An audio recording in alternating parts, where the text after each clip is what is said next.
Akiaria na atongoria a ndini mwena wa Chelmsford, Massachusetts, bũrũri-inĩ wa Amerika, mũtongoria wa kĩama kĩa DCP Rigathi Gachagua oigĩte President William Ruto nĩ aregete gũthikĩrĩria ayuthi na akoretwo agĩkuithia atongoria angĩ mũtharabu wa mathĩna marĩa magũmĩire bũrũri. Everybody in Kenya knows there's a problem.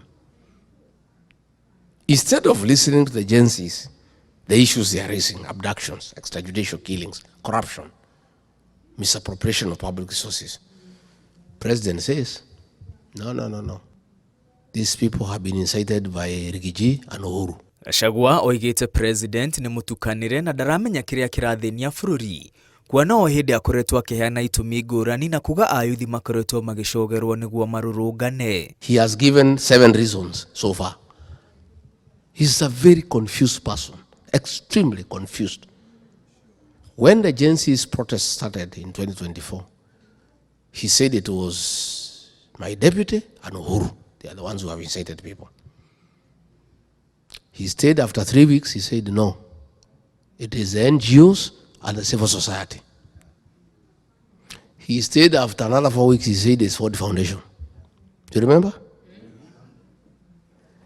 The other day, he said it's a church. Akinyĩrĩria President arĩ na ũhoti wa gũtuithania gĩthagathago kĩrĩa kĩgũmĩire bũrũri, akiuga arĩ na kĩrĩa gĩothe arabatarania ta mũtongoria wa bũrũri gũcokia bũrũri mũtaratara-inĩ ũrĩa wagĩrĩire. This Sunday, he said it's the parents.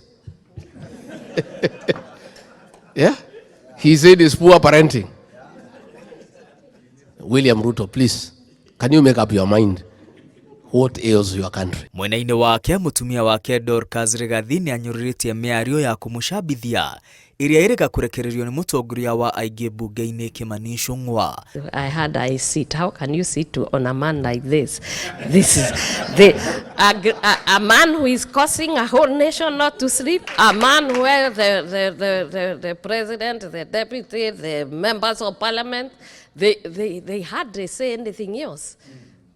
I also listen. I hear they are always telling Wamunyoro. Dorcas augĩte atongoria a kanitha nĩo maracambithio mĩcemanio-inĩ ya kĩũteti kuona mathiĩte na mbere na kũrũgama na kĩhoto kĩa mũingĩ na kuorota thirikari rĩrĩa ĩrogoma. And that is why they don't want me to speak, because they know the church is listening. And the church will listen, and the church this time has stood.